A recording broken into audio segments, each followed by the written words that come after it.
This is The Recap, a weekly reflection on the sermons of Fellowship Baptist Church in Mainville, Ohio, seeking to help you make Jesus essential in every aspect of your life. I'm your host, Ryan Land, and I'm here with the preacher of this week's sermon, Brent Wilson. Brent, isn't all right in the world? Because football's almost back? No, because I'm back in my chair. Oh. You're in your chair. It's been almost a month since I'm gonna be I've honest. hosted I'm going to be honest. a recap. Originally, I did not like anything about that chair. Good, because it's mine. But now I think I want to switch permanently. No. I think I like that chair better. It is better because it's mine. No, my just chair. the angle. Something about the angle. No, it's my chair. So, but seriously, I think it's been almost a month since I hosted the recap. Oh, because you were So- gone for camp or whatever? Yeah, I was gone for camp and then I preached, and so I wasn't actually hosting. So it's been a while since I did. I was actually nervous. I was not going to nail the intro. It's like, did I lose it? Did I forget it? You got it, man. It's like when Like they've, riding a bike. when they've got to get James T. Kirk out of retirement. Not out of retirement. He's an admiral, and so then they've got to put him back as the captain of the Enterprise. It's like, could he still sit down and could he nail the full warp? You know, it's like, and he does. He just nails it. But he's James T. Kirk. I'm not James T. Kirk. Yeah. I'm Ryan T. Land. Engage. That's Picard. Oh, it's so good. He probably does that, and I haven't watched this, but in the first episode of Picard, Yeah. like when he's old or whatever, is he worried about like, Not that do I I recall. still got it? I think he knows he's got it. Engage. He does, man. Man, here's an icebreaker He's question for you. the best Star Trek If captain. you were a Star Trek captain, what would your thing be? Literally could not even think of it off the top of my head. Blast off. I don't know. It's hard to come up with one. Is full warp? Is that? I don't know. What's the Discovery chick? What does she do? I can't remember. Never watched it. You haven't watched Discovery? Mm-mm. You know what just came back? Strange New Worlds. It did. Have you started yet? Mm-mm. I need to. I need to too. I like Strange New Worlds. I do too. This is not even the icebreaker question. I could host a Star Trek podcast, and I would love to. Yeah, I love Star Trek. I do too. I've hit the point in my life where I think I like. You're gonna be Oh, so gosh. mad. No, I know what you're gonna say. I think I like Star Trek more than Star Wars. No. I feel like there's more good Star Trek content. There's also probably more bad Star Trek content. Yeah. No. But- Well, there's a lot of Star Trek I know. content. And so it's just like, yeah, I don't know. Yeah. I like Star Trek.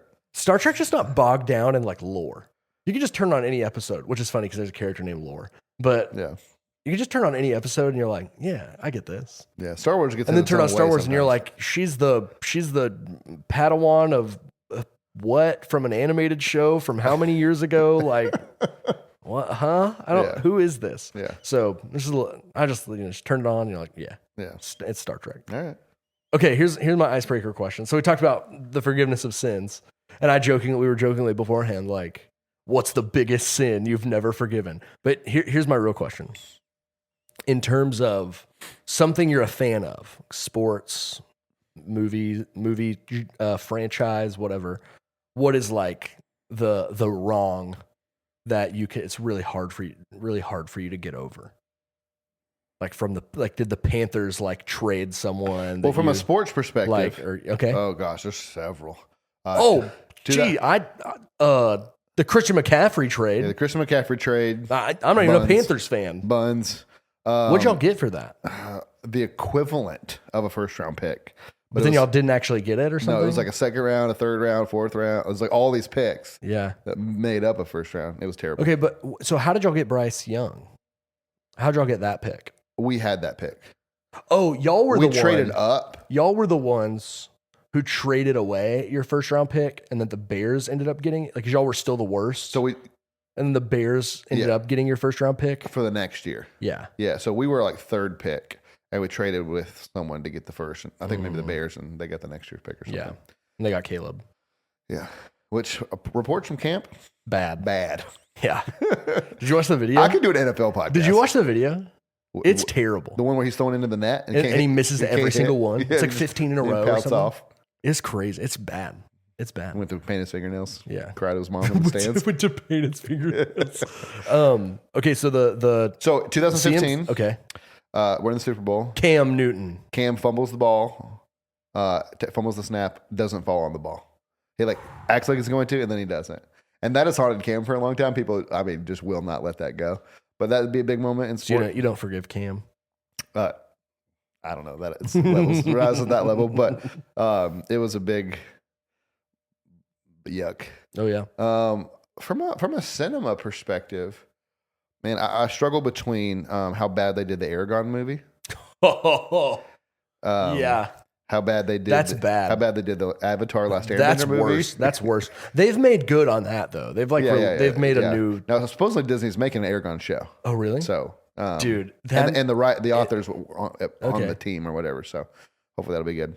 But also I'll say the way they did Narnia, the Voyage of the Dawn Treader, was pretty. Well, I don't know if I can forgive that. Here's my prediction. Here in a couple of years, you're gonna hold that adaptation close. When Aslan's voiced by a female. Yeah. When like Netflix Narnia comes out and it's gonna be so bad. Yeah, I have pretty small faith. Yeah. In Netflix Narnia. The question is the new HBO Harry Potter gonna be good or not? Yeah, I don't know. They're filming. I know, and some of the set stuff I've seen. Well, we don't have to talk about this, but some of the set, it just looks the same. It's like the costumes are the same. It's like I don't feel like it's been long cares? enough to redo the same thing. It's like I feel like it could have been interesting if they like really like they made the castle look a lot different. They made the costumes look different. Like just really make it feel different. Yeah, they haven't. Except I do think they're very firmly setting it in the 90s. I've seen some pictures of him like with the Dursleys and like they're in like a sweatsuit. So either it's the 90s or they live in like Russia. Like that's the only options. The unforgivable sports sin for me is Jerry Jones firing just Jerry Jones in general, but Jerry Jones firing Jimmy Johnson. Oh yeah. Why did he do that? They didn't like each other.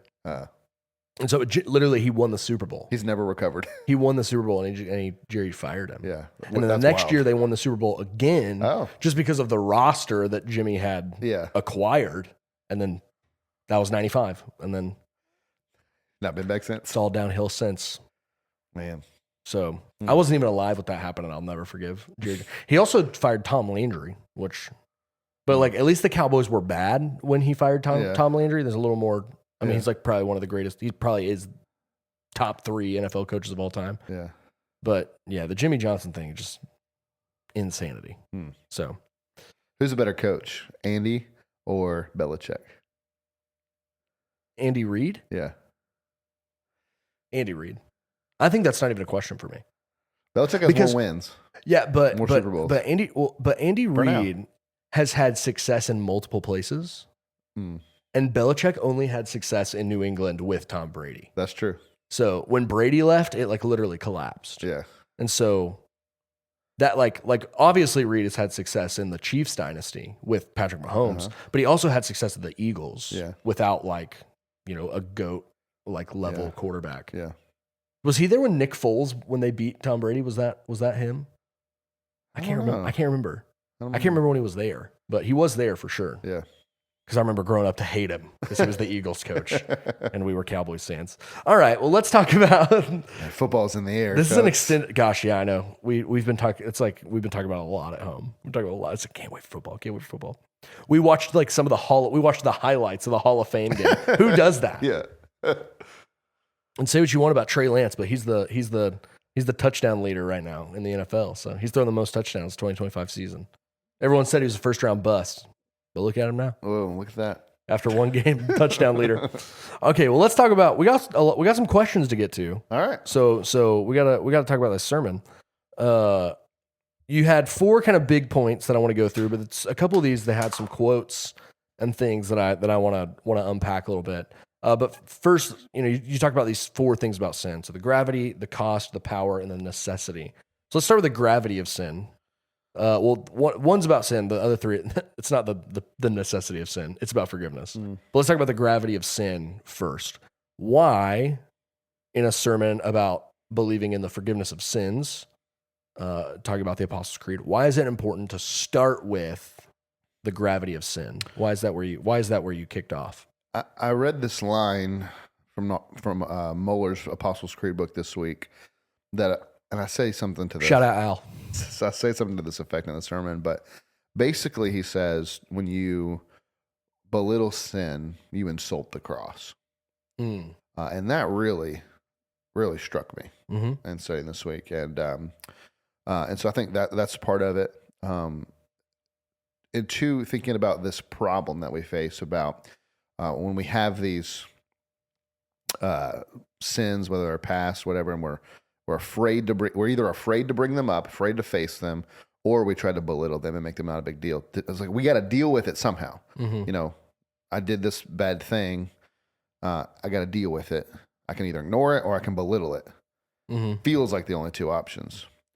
And what I want to lead to in this sermon is it's actually as bad as you think it is that you downplay, but we can still get through it if we face it with the gospel. Yeah. And so we first got to face how bad it is, lest we belittle the cross and belittle the cost that it took to pay for it, and then cheapen grace. And then if you do all that, then you'll never be able to forgive the other people who wrong you because you've belittled the things that you've been forgiven. And so then you see the things done against you as bigger.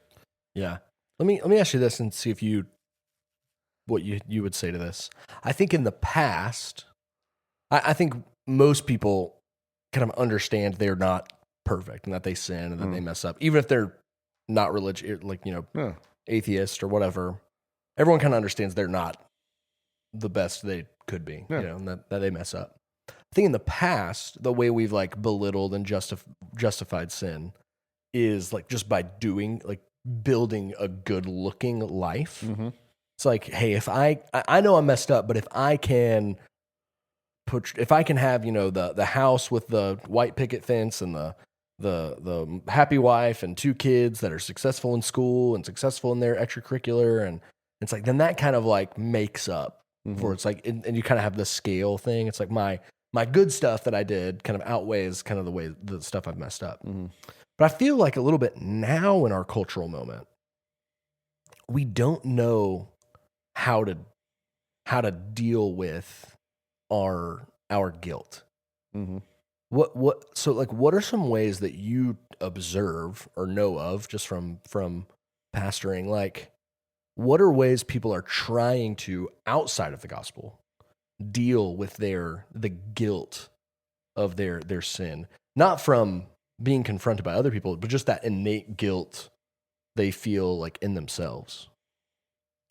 Because I feel like it's actually more prevalent now than it ever has been. Yeah.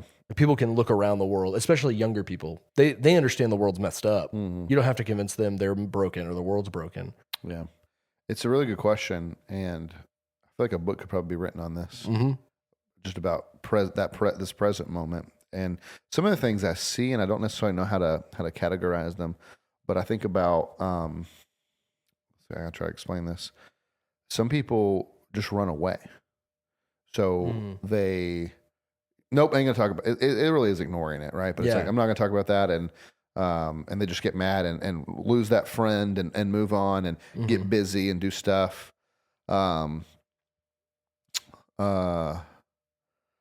I think people throw themselves into things. It could be hobbies. It could be ideologies, and throw themselves, into something. And almost like, I'll throw myself into this ideology. We're going to fight for unhoused people or whatever, and like sort of make up for it. Yeah, that's certainly true. If I can make the world a better place before I die, then I'll have done some good. Yeah. The other thing I think I see is people make it not a bad thing. Yeah. And actually throw themselves fully into it. And go, actually, this is good. Yeah. We see that in sexual sin, obviously. We see that in all different kinds of things. Or that's just the way the world works. I don't know. You see? Yeah. What do you see? I think those last two are like really true. The one that really comes to mind is just the justifying it essentially by just saying it's not wrong. And I think that's what we do with a lot of things. I think about I've heard stories of sons confessing to their dads, like watching pornography or something, and their dad's kind of like, yeah, everyone does it. Just like, just do it safely and don't, get caught or don't, go catfish girls online or whatever. Just here's a couple magazines, just do do your business or whatever, you know, and it's like just to kind of hand wave like, hey, it's actually just like everyone does this. This is just okay. It is interesting. I see parents do that a lot with, well, I did it, so how can I tell my kid not to do it? It's like, yeah, because you learned it was bad. You're actually the best person to tell them not to do it because you've witnessed the negative fruit of it. And so I just think that's important to recognize both about ourselves from like a personal, you know, level. How do I deal when I feel guilty over my sin? How do I deal with it? What do I do to try to make up for it? And it's something we do subconsciously, right? But then also looking outside of ourselves and how the culture is dealing with its guilt, I think is really telling about how you probably will deal with your guilt. Do you know the like the gospel grid thing? If you can't see us, we're making a sideways V with our hands like that. Yeah. So this is like one half of it. Explain that to the people at home. Well, tell the people at home what a gospel grid is. So you just picture a greater than symbol, and on the top line you have the holiness of God. So I'm growing in my awareness and understanding of how holy God is, and with the direct relation to that is the downward arrow, which is showing the more I understand how holy and good and righteous God is, the more I'm being acquainted with how sinful and broken I am. And then in the middle, you have a cross. And as the V gets bigger, the cross gets bigger. So it's like when you first get saved, you think the cross is great, but actually the longer you follow Jesus, the more of the cross you realize you needed because you're more sinful than you thought. And exactly. It's not because you just learned more theological knowledge or whatever. Yeah. No, it's because you understand like how bad your sin actually is, how much it actually cost. It's why Paul can say, I'm the chief of sinners. Yeah. It's like, what? This dude's writing the Bible. This is a good dude. He's got a bad past, but he's a good dude. He's like, no, I'm way worse than you think. But I really think in this whole point, and it's one of those points that it's like words elude me to convey the depths to which you need to feel this, which is just the gravity of sin, that it is far more heinous and damnable and hellish and awful and worse than you think it is. I don't know how to communicate that fully, but it's like I'm trying. Yeah, well, it's like the image that's come to mind. I don't know if this has been a sermon illustration or something, but it's like, think about something that is, you know, so precious. And so and it's like, you know, you think about the Mona Lisa, and just imagine, you know, they get it out of the box or whatever, the frame, and they're like doing some study on it, and someone's in there like drinking their coffee, you know, next to the real print, the real canvas of the Mona Lisa, and this dude just like knocks his coffee over and spills coffee on the Mona Lisa. Yeah. Like the visceral reaction that creates. Yeah. Right. For me, it's like if we had a manuscript, like a handwritten like Shakespeare manuscript. Right. And someone just drinking their coffee on it and they spill it on there. It's like, it's not just like spilling your coffee. That's annoying. Spilling your coffee on a book you bought. That's more annoying. Yeah. Like spilling your coffee on someone else's book that you're borrowing. Yeah. But spilling it on something that is so unique and precious and irreplaceable and all those things. And then you think, oh, but it's not actually even spilling your coffee. It's dumping it intentionally to cause hurt. Yeah. You know, it's like the guys that can break into or go to the museums and start throwing ketchup or whatever on the... Or like putting their hand, like, you know, super gluing their hands to it or whatever. Yeah. It's exactly right.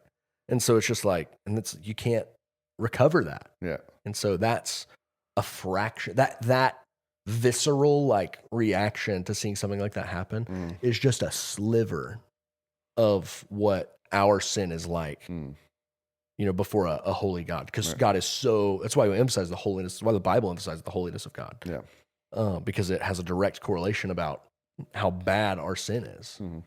And the reason that people say, you know, it's like, the reason people rightly ask the question, well, why would a loving God send people to hell? And it's like, because sin is that bad. Because sin is so much bigger of a deal than you're even letting on. And the reason you're warped, which is why you don't think that is the case. Yeah. You're distorted. So then you move on from the gravity of sin, and we've kind of been dancing around this already, is to the cost of forgiveness. And so really this is, I think, best summed up. And so I want you to do it again, to tell it again, do it again. The illustration of the car. Yeah. Like that's the best illustration, I think, of forgiveness. Well, yeah. What it actually is. Yeah.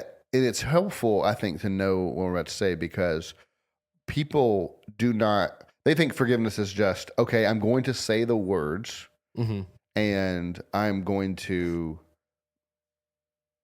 pretend like it's okay. Yeah. It's like an incantation. Yeah. Right? If I say the right things and I just pretend that reality has worked. Or they think it's like, oh, I am letting you off the hook.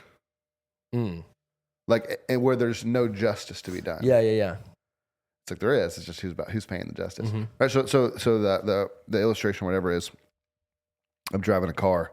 I run into your car. I hit your mailbox. I tear up your property or whatever that is. What I almost told was that when I was at my cousin's house a month or so ago, I was backing out, and they have a very narrow driveway, and there's a bunch of cars on one side of the driveway, and so I'm having to like reverse parallel park. Is this in the van? Yeah, in my giant 15-passenger van, and I went into the ditch, and so we had to like. I didn't tear anything up, but I had to get pulled out, so messed some of the grass up. But it's like you're backing out and you take out their mailbox. Well, there's a debt that a literal debt, a financial debt that you've incurred by destroying their property, and it is obviously incumbent upon you to pay it. You're the one that did it. You are to pay it. We instinctively know that. But if the homeowner comes out and says, "Hey, man, don't worry about it," they must also say or infer in the "don't worry about it," I'll take care of it.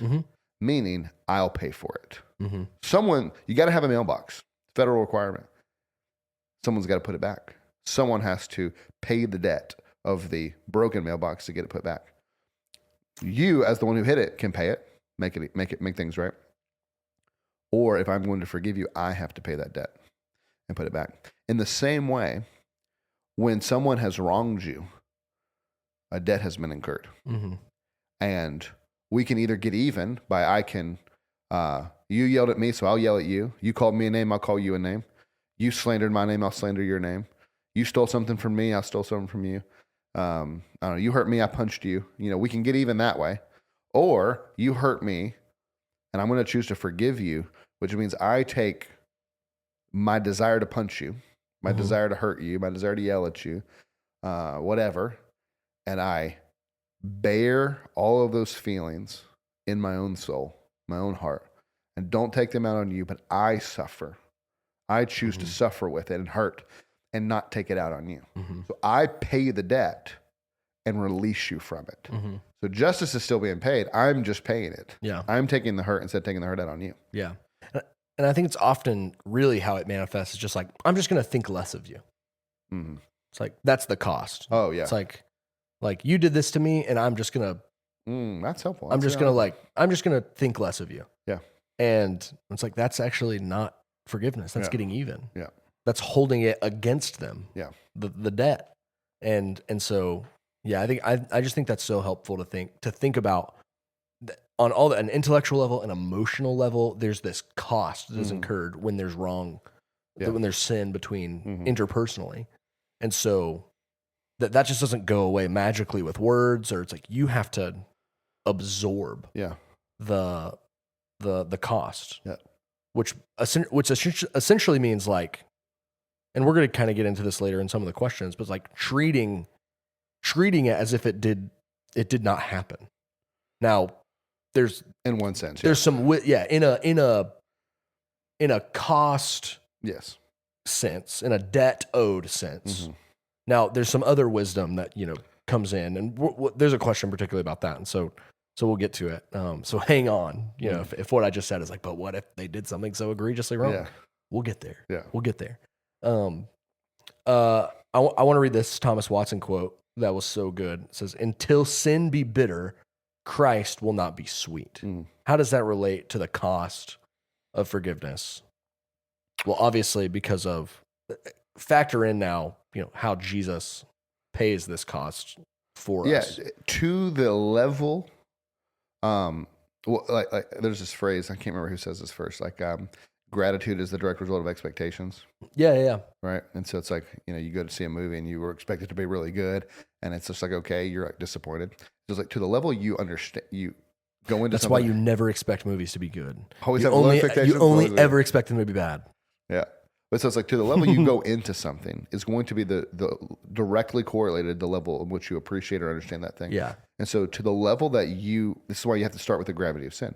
To the level you understand the bitterness and heinousness of your sin will be to the level that you appreciate the sweetness of Christ or the sweetness of forgiveness. Mm-hmm. To the level that you understood how much it cost to pay for it will directly correlate to how much gratitude you have about the cost paid. And so to have a low view of sin gives you a low view of the cost, a low view of forgiveness, a low view of the love of God.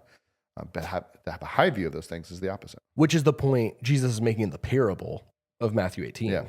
Is that the unforgiving servant is not valuing the cost of his debt. Yeah. And the reason we know that is because he's not showing gratitude by being forgiving for the debt that's owed. Yeah, it was almost to him like another day, and then he's like, "Yeah, I got that," But and I think that's also why Getting away with it. Yeah, that's why by O.J. Simpson the or whatever. The level of debt in the story is astronomical. Yeah, no one. It's not realistic. Yeah, no one thinks this is a real story. It's like because there's just no way. No one is loaning this dude that much money. Yeah. One guy. Yeah, like just no way. Especially if he's proven himself not to pay it back. Yeah. And so it's meant to Bro, be. Think about the interest rate on that much. It's like, what was it? 60 billion days of work or something. 60 million days. Yeah. Oh, that's crazy. 200,000 years. No thanks. Several lifetimes. Yeah. And so one, I think to communicate how the debt we owe God is so big we can't pay it back. And also to understand our appreciation level should be corresponding to how big that debt was. Yeah, for sure. I was about to say, how could you even incur a 200,000 year debt if the Earth's only 4,000 years old, 7,000 years old? Checkmate, young Earthers. The parable of the unforgiving servant proves the Earth is 2 billion years old or whatever. That's a conversation for a different day. We should do that. That'd be fun. We should have a debate episode. I just we don't turn our chairs a little bit. I don't care enough about it. No, whatever topic. Not care enough, but I just don't know enough. Yeah. Brand's like, I've like slowly inched back towards young Earth. The more every I've hung inch out, is but- just like so sweet. until Listen, you if you can until get- you understand the bitterness of old Earthism, you will not understand the sweetness of young Earthism. But it's funny for our listeners out there. The reason that is sweet is not because it matters that much, but it's because I'm intransigent. Well, it's 'cause to convince Ryan to move Ryan from one position to another is a victory in and of itself worthy of celebration. It is like, man, like then I'm more confident in what I believe in because it's like, all right, Hey, if I can convince Ryan, it must be true. And isn't that helpful? Yeah. Isn't that helpful to you to give you some It security is. in that? That's so funny. Yes, because Ryan is so intransigent that it is so sweet to move him at least 1 degree towards my position. So when you understand the gravity of sin, you understand the cost of forgiveness, that then motivates you, right? That is what gives you the power of forgiveness, which is your next point. And so we've kind of used this phrase, and you used it.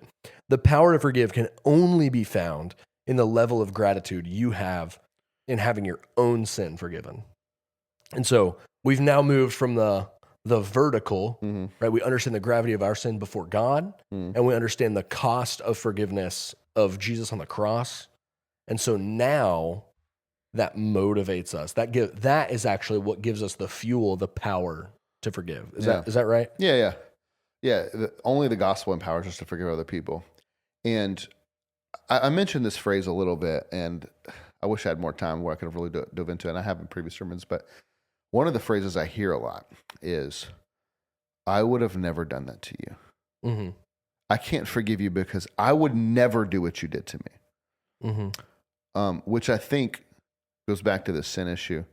And it gives us a low view of how sinful we are, because we think, my family member here betrayed me, betrayed my trust, did whatever. Mm-hmm. And you can't imagine a scenario in which you would do that. It's either one, a lack of imagination, or two, a lack of an understanding of sin. Because it's like, no, you certainly in the current circumstances, you couldn't see yourself doing it. But can you not imagine a scenario, a set of circumstances where you would just do that? Mm-hmm. It's like, I can easily imagine circumstances in which I'd kill somebody. Like, Okay. I mean, like you Scary. you come after my children, Oh, yeah. I will kill you. Yeah. Don't touch them. and you just think like, I don't think of myself as a murderous person, but I can imagine a scenario in which I would. You kidnap my kid, I'm going to be like the guy in. Dude, I could do the whole speech right now in Taken. Yeah, I love that you thought. I will find you. Yeah, and I will kill you. Oh yeah, and you won't find the body. I'll call up Tyler McConnell. I got some property somewhere. Bro, you can't say that because now if it happens, they're gonna know who to call. No, I'm just putting them off the trail. I'm actually calling someone else. No, but so I can imagine a scenario in which I would do that, right? And it's like some people think, I would never cheat on my spouse. So can you really never imagine a scenario in which maybe things were really bad at home, really stressful? You go on a work trip, or someone at work. Like yes, you can imagine a scenario in which. Well, I even think I'm guilty of this. Is just like in a conversation, in a heated moment or whatever. It's like, you just said this. I would never say something like that to you. It's like, well, I actually probably did say something like that 2 weeks ago. Yeah. Like, and so that's just self-righteousness is what it is. Yeah. It's just comfort in your own ability to follow the rules that is so misplaced because you actually have no ability to follow the rules. Right. And the only reason you haven't done the thing that was done to you is but the grace of God. And so that's so helpful. And so it's like, okay, I am so capable of doing what this person did to me. And on the one level, it's like, I just want to thank God that he's kept me from that. So I haven't fallen into that, but I can totally understand where this person was and why they did this back then. It doesn't justify it. But I can sympathize and understand. And then, I can have pity.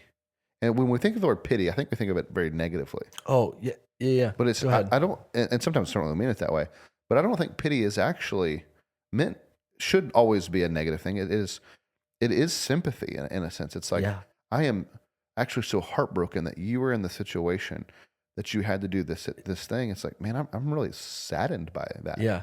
It's so funny you said that because I just watched a video like yesterday, maybe 2 days ago. And a guy was talking about parenting, and he's like, and if you think you can only parent like kind of in this style, he was like, I pity you. And I was like, whoa, that's harsh. He's like, if you think you can only parent kind of in this way, I pity you. And I was like, dang, who does this guy think he is? And then when he expounded on it, that's exactly what he was saying. He's like, I'm just sad for you and your kids that you think your house has to be, this way or that way. And it just makes me sad for everyone involved because I know that the pain involved in that. Yeah. And so it's just funny that you said that. Because I think maybe one of the ways we could maybe grow in forgiveness is growing in our understanding of pity, of being saddened by not just the sin, but it's like, I know that there's pain. Oh yeah. Both behind this sin and also being incurred. It's also interesting when someone has done something to us and when we're not having pity on them. A lot of the times the person that's done the thing to us, they're not coming repentantly and sorrowfully and I'm so sorry, forgive me. They're usually like, no, I was right. I should have done this thing, or you don't understand, or at least you don't understand, or you're not in this, you don't know what I'm going through. And we hear those things and that makes us actually more angry. When in reality, we should go, of course they're saying that. Yeah. They've done something wrong and they can't face the sin because it's too scary.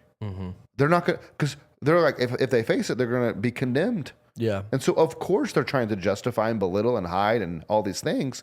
And so it's like, should give you more pity. Like, and it should actually enable you to go, hey, man, I just want you to know you don't have to justify it and like I forgive you. Like what you did was wrong. Let's own that, but I forgive you. Let's move on. Yeah, it's actually just makes me think of a situation where I was pitied, like rightly. I feel like I can sometimes say things that come across as very harsh or intense. Not you. And sometimes I mean it. Uh-huh. Like sometimes I want to come across as harsh or intense. Uh-huh. But sometimes I say things that come across as harsh or intense. And I don't mean them to. Yeah. And so that happened the other day. And I said something, and I could tell, like, as soon as I said it, like, the way Darcy reacted, that I was like, oh, that was not the right way to say that thing, to honor her. And so in a moment where I could say, I was like, hey, I know I said this thing, and I was not trying to be harsh or intense. It's like, but I know that that's how it was received. I was like, I'm really sorry. I did not ever want to make you feel small or make you feel less than or embarrass you in front of people. And she looked at me, she said, I know that you don't mean it. Mm-hmm. And so she's like, so I forgive you. I know you didn't mean it. And in that moment, she's having pity on me because I have this pattern of sin that I can't always, like, overcome. And so in this moment, she was able to say, I know, I understand that that's hard for you. And she wasn't excusing the sin. She was recognizing it as sin, but she knew, she had pity on the way that this can be controlling of me. And so she's like, I know you didn't mean that.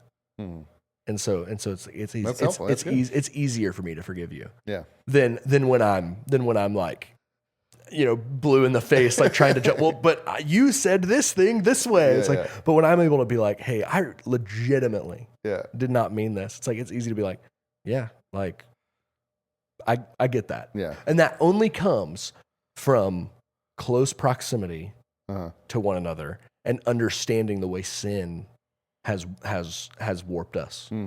The communion of saints. Let's take it back. Flashback to your Let's sermon. take it back. So anyway, I think that's helpful in just in terms of the unlocking the power to forgive. Well, I don't remember where this was at in the sermon, but it's interesting the way you said that about sin warping us. Because I think about when I quoted Isaiah and it talked about how, because I'd never read this word before. I guess I've never read it in the ESV. Because I know the verse to say that our righteousness is but filthy rags. No, this was so helpful. And I love this. When I read it this week, I was like, polluted. And I almost used another translation. I was like, that's not what it means. It's filthy rags. That's how I grew up knowing it, right? And I thought about it, I was like, oh, wait, actually, this is such a more helpful word. And just the picture of the river is what immediately came to my mind of, this is a river through the town. We've always been drinking from this river. We use this water. It's great. And then the company, moved in and they're starting to pour sludge and now everyone's getting sick. Well, the remnant of the goodness is still there. It's still a river. It's still water. But it's so polluted. It's so warped, like you said, that it's no longer good for this thing that was made for. Yeah. And I think that's just such a helpful picture, and the warped picture, the polluted picture of who we are, and that it's not that we are just humans who sometimes do sins, but we are humans who are distorted or deformed or warped, that's what you said, or polluted by sin. And even controlled by. Controlled by, enslaved to. Yeah. And so it's like we're actually deformed creatures and we're blind to it. It's almost like if you could see spatially how sin has deformed our body. Like it doesn't deform our bodies necessarily, maybe in some ways. But that's like what Lewis talks about, right? And it's like you're either turning into the most I can't even remember the exact quote. It's like the most grotesque creature. Yeah, something terrifying. That would be terrifying to look at, or the most beautiful that you would have to hide your eyes from because it was so beautiful. And so it's like that's what our sin is doing. It's changing us. Yeah. No, and so then I think, but here's the other thing that does: understanding, having a right view of sin in that way. Is it actually makes forgiveness and conflict, it should make it less personal. Is to say, like, is when someone screws up, when someone's a jerk to you and is mean to you, and then is able to come to you and sort of articulate that whatever happened and that they were wrong, but even not, is it actually moves that it's like that's their, that their sin, right? They're enslaved to their sin. They're stuck in their sin in the same way that I am. Yeah, and Right. not sin in the sense of like I lied to you, I Yeah. did something to you, but Yeah. just in like the way it has formed my personality in ways I'm not even aware of necessarily, and it just kind of comes out in these broken ways that I can't see. Well, even in like our interpretation of how people speak to us is warped. Oh yeah, So it's like sometimes maybe we That's need so hard, like dude. maybe sometimes we need to, repent of our the way we're not assuming that this person has our best interest at heart. It's like someone comes in and is trying to, confront us over our sin. And we're like, this person's, they're not being very loving to me. They're not being very gentle. They're not being very, all these things. And said, hey, maybe we should be, I'm not interpreting what they're doing in the best light, in a loving way. I'm instantly trying to find what they're doing wrong instead of addressing what is potentially wrong on my end. Yeah. And so understanding, how much sin has affected all of you just really kind of helps you reckon with your own sin, but also then I think it makes it easier to forgive sin in other people. So I loved this part of your sermon. You said, but now, it's because we know the gravity of our sin, because we know the cost of forgiveness, because we now, knowing the gospel, have the power to forgive. You're like, I've got to warn you about something. Oh yeah. And I was like, what's he going to warn us about? And it was like the necessity of forgiveness. And you talked about the end of the story where the guy doesn't forgive the $10 or whatever he's owed. And so the king says, that ain't happening. And he throws him in prison. And Jesus says, so it will be with one who cannot forgive his brother. And so unpack that a little bit, the necessity of forgiveness and all that stuff. Well, I think when you read that, you instantly kind of get afraid and you're like, I think you said in your sermon, oh crap. Yeah. Someone did come up, several people said, you said damn and 2 craps in your sermon. Anybody get mad at you? I said, no, one of them was from Shakespeare. That's okay. Yeah. It's like the Bible, right? Yeah, when the Bible says damn, you can say it. Yeah. Same with Shakespeare. Yeah.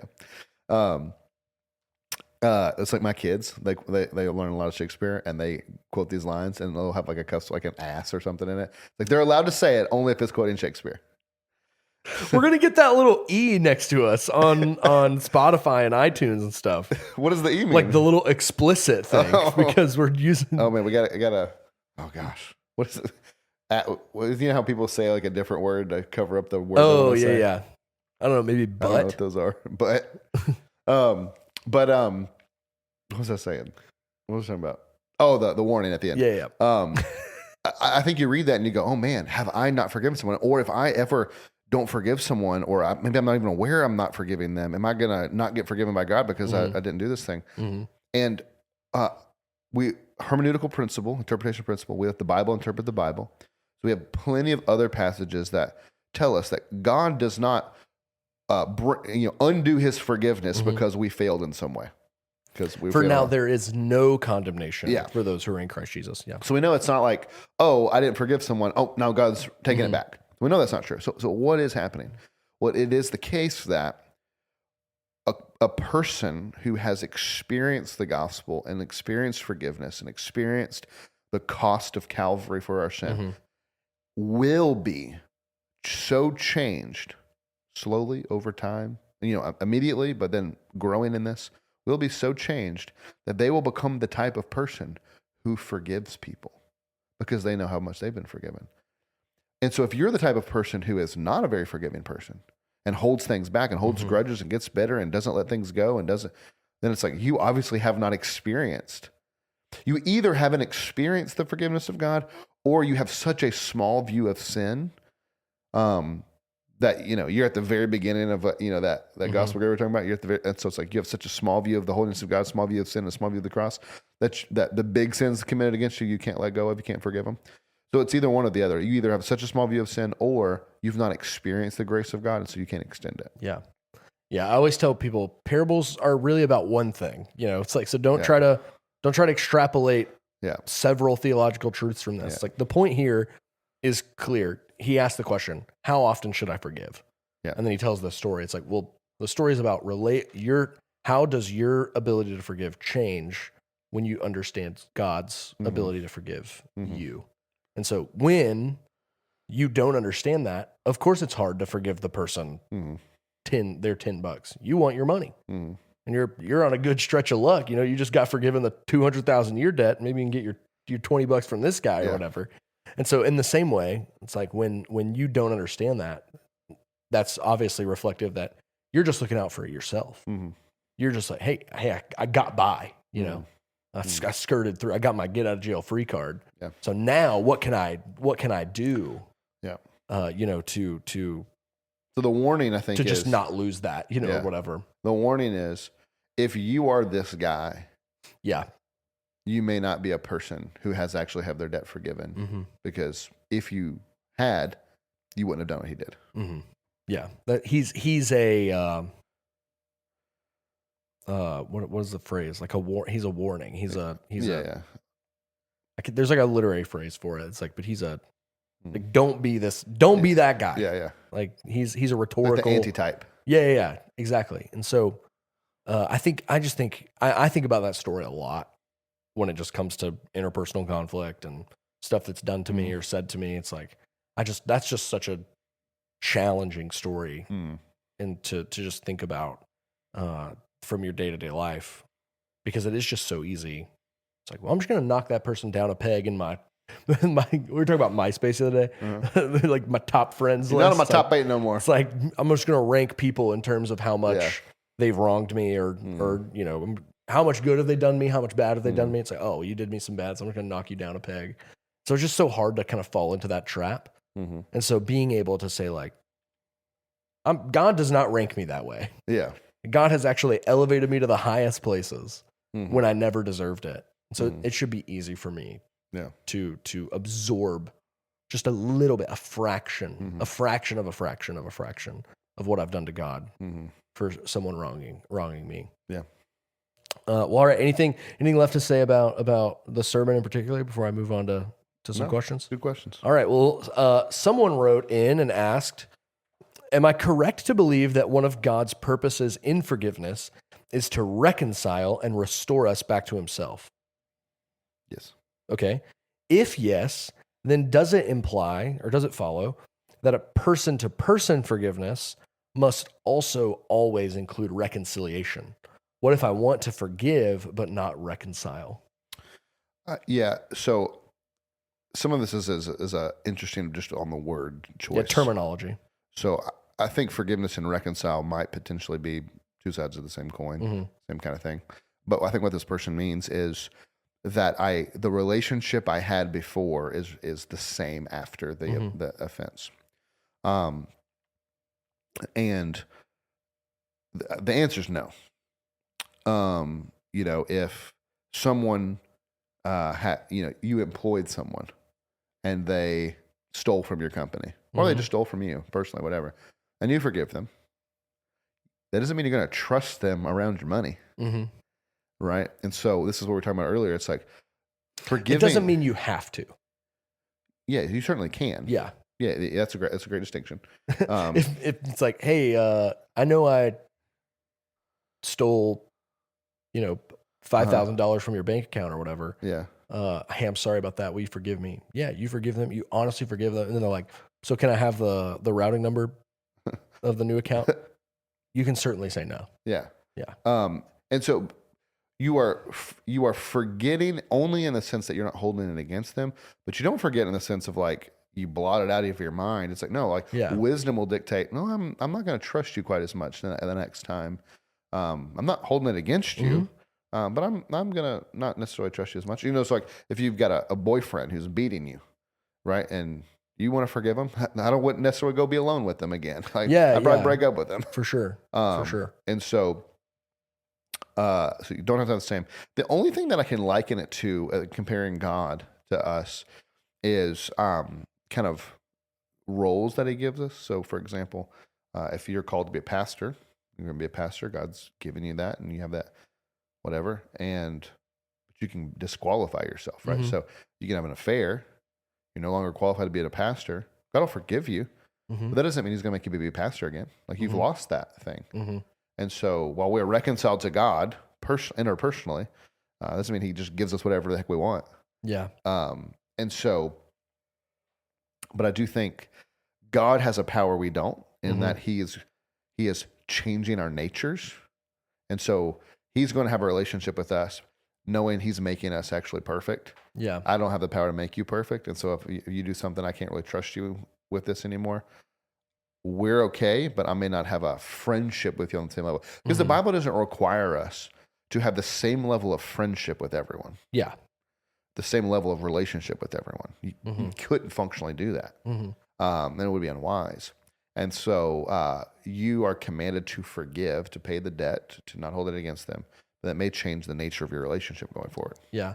The only other thing I would say, particularly when it comes to the word reconciliation, is that Paul does say we have been given the ministry of reconciliation. Uh-huh. It's one of the ways we are to operate in the world is to reconcile with people. Yeah. And so that often does look like a more radical form of forgiveness than we might assume or even want. Yeah.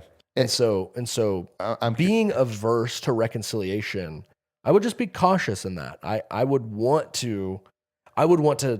challenge someone to have the desire to reconcile at all costs. Yeah. Where that doesn't mean there's no boundaries, there's no consequences, whatever. But reconciliation is the goal of all Yeah. Christians. And we can still be friends with the boundary. Mm-hmm. Yeah, no, I think that's a helpful nuance. Yeah. And I also think there might be a distinction between Christian to Christian versus Christian to non-Christian. Mm-hmm. I think you should be even more so prone to reconcile with another Christian. Yeah. It should certainly be easier. Yeah. Yeah. Because we should both want the same thing. Yeah, I do. I'm going to have a little, when you're saying this, I'm going to have a little bit of a moment about like, hey, we forgave each other, but we just don't talk anymore. Okay. That's what's like, I think that's not okay. Okay. Someone else wrote in and asked, this is a related question. How do we think about like cutting people out of our lives? Yeah. That's a big thing right now. It's like, that person's just toxic, so I just cut them out of my life. Yeah. What would you say to someone that came to you and you've got counseling? And let's just say it's someone in our church. So it's like, yeah, but we were friends and that person was really toxic and negative and would say bad things and would talk about me behind my back. And so I just decided I'm just going to cut them out of my life. Yeah, I think that's not Christian. Okay. I think you might need to be guarded, emotionally guarded. Mm-hmm. You might need to have conversations with the person. But cutting someone out is literally the opposite of everything the Bible is telling us. The ministry of reconciliation. Yeah, it's kind of the attitude of the guy in the parable. Yeah. God's forgiven me of all this, and God's never cut me out of His family, even though I was literally a rebel.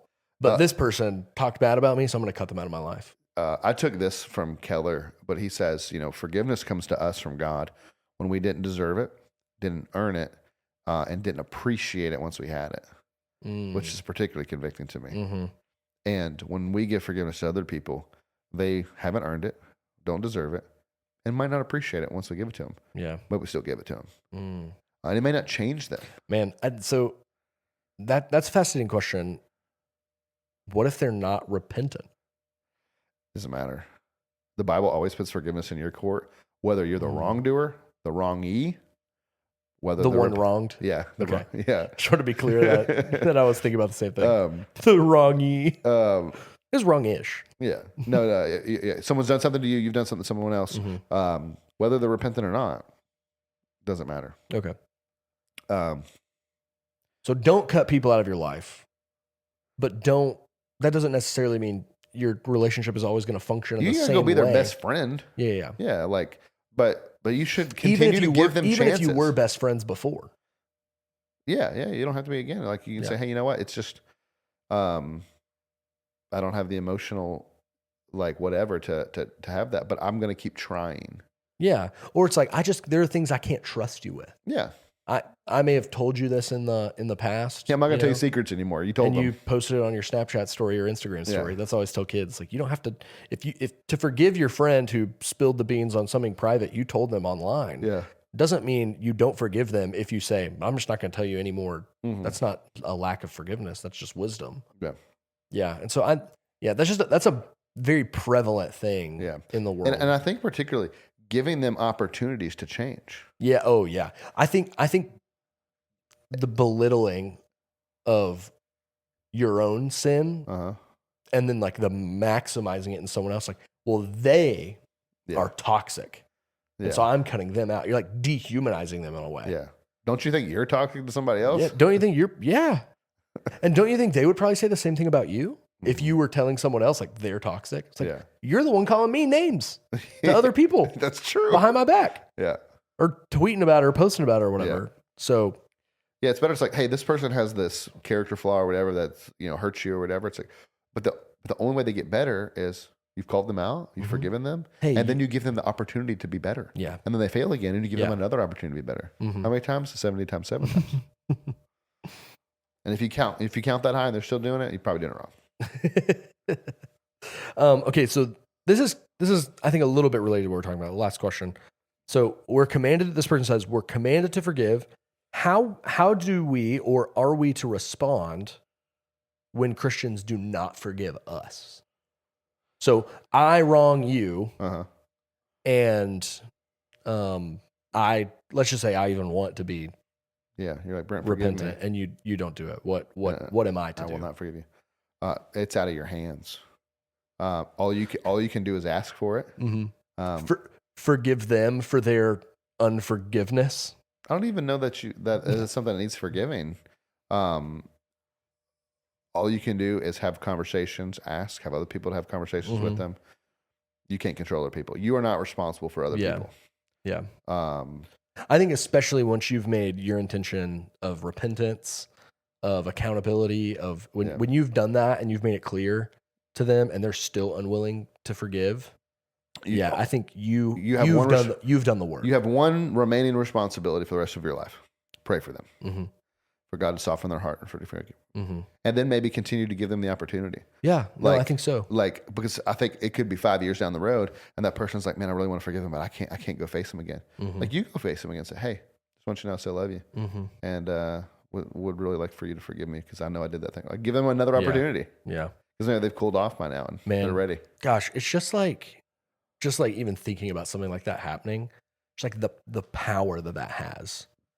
Oh, yeah. To an individual, to a community, is just like the power of that is just like not even measurable. It's why it is like what you talk about in your sermon. It is the final greatest apologetic to the world. Yeah. Can you just imagine like someone from 5 years ago in your life messaging you and just being like, hey, like I did this thing to you and... No, I can't because it happened to me recently. Oh, okay. Like I had somebody who, we had beef and it'd been 5 years and I dreaded running into this person in Kroger. It was going to be awkward, right? It's like, they're mad at me. And we got together. We buried the hatchet, forgave each other. Now it's great. Yeah. That's it was awesome. It's like, now I can go to Kroger without being worried about it. Otherworldly. Like it just feels like it's from a different planet. Yeah. It's like, because that's just not how the world operates. It doesn't feel like we're just supposed to be mad at each other. Yeah. And cut each other out of our lives and stuff. And so you just even telling that, even just outlining that hypothetical and then telling the real thing now, it's just like, gosh, like who acts like that? Mm. It's like only people who understand the forgiveness of God can act like that. Mm-hmm. Gosh, it's just so important. I can't overstate. You can't overemphasize the importance of forgiveness in the Christian life. Yeah, it's central.